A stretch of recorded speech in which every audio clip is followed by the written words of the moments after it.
اللهم صل على محمد وعلى آل محمد كما صليت على إبراهيم وعلى آل إبراهيم إنك حميد مجيد. بسم اللہ الرحمن الرحیم.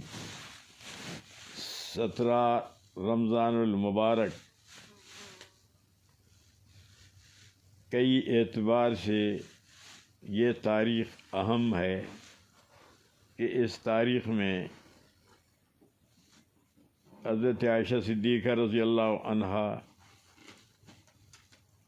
منگل کی رات 17 رمضان کو دنیا سے رحلت فرمایا.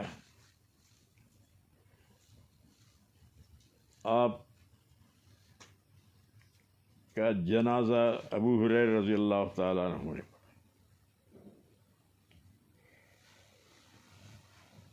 آپ کی وصیت کے مطابق رات کو آپ کو جنت البقیع میں دفن کیا.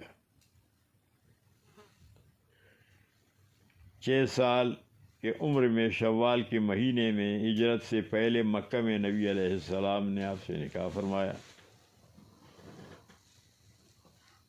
اور ہجرت کے بعد مدینہ منورہ میں 2 ہجری کے غزوہ بدر کے بعد آپ کی رخصتی ہوئی. اس وقت آپ کی عمر 9 سال کی. کفایت المفتی میں لکھا ہے کہ 7 سال کی عمر میں لڑکی مراہقہ ہو جاتی. حکیم الامت تھانوی رحمۃ اللہ علیہ فرماتے ہیں کہ 8 سال جب لڑکی کی عمر ہو پھر اجنبی مرد سے اس کو پردہ کرنا چاہیے. تو عائشہ صدیقہ رضی اللہ عنہا 9 سال کی عمر میں نبی علیہ السلام کے گھر میں آ گئی. 9 سال پھر نبی علیہ السلام کے صحبت میں گزارا. نبی علیہ السلام کے دنیا سے رحلت کی وقت حضرت عائشہ کی عمر 18 سال.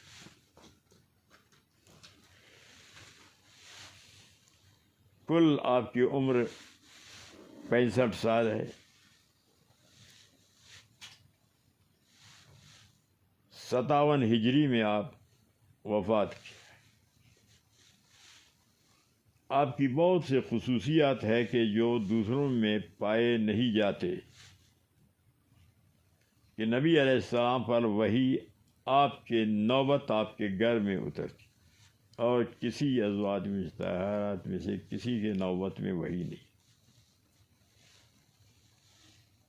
نبی علیہ السلام فرماتے کہ عائشہ جبریل امین آپ کو سلام کہتا ہے.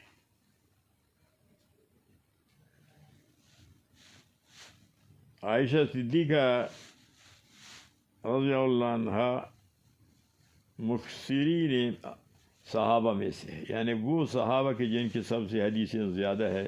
ابو ہریرہ رضی اللہ ایک، حضرت ابن عباس، ابن عمر، حضرت جابر، حضرت انس، عائشہ صدیقہ. 1210 آپ کی حدیثیں ہیں. قرآن کریم کی اس آیات کو جب وَقَرْنَ فِي بُيُوتِكُنَّ وَلَا تَبَرَّجْنَ تَبَرُّجَ الْجَاهِلِيَّةِ الْأُولَىٰ اس کو پڑھتی اتنی روتی کہ آپ کی دوپٹہ پانی پانی ہو جاتی، گیلی ہو جاتی، اور فرمایا کرتی کہ کاش کہ میں اس آیت پر عمل کر کے گھر سے نہ نکلتی.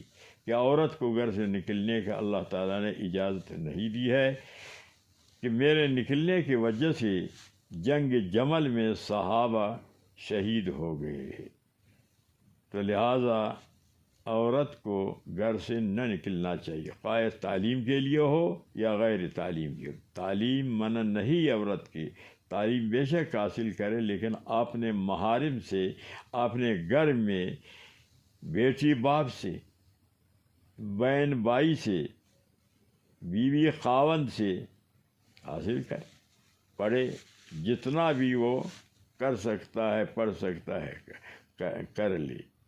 باقی یہ ہے کہ بعض عقلی طور پر کہتے ہیں کہ چلو پھر عورتوں پر بھی تو علم فرض ہے، پھر وہ جاہل رہ جاتی ہیں.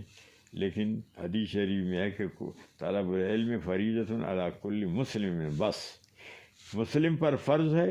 عورت تابع ہے مرد کا، پہلے مرد اس فرض کو پورا کرے، پھر وہ اپنے عورتوں کو تعلیم دے۔ باقی سفر کرنا حج کے لیے بھی غیر محرم کے ساتھ جائز نہیں ہے، تعلیم کے لیے بھی جائز نہیں ہے۔ سمجھا؟ تو باید کہ حضرت عائشہ صدیقہ رضی اللہ عنہا سے سبق حاصل کریں خواتین، اور اللہ تعالی ہمیں اور آپ حضرات کو عمل کرنے کی توفیق دے۔ وآخر الدعوانا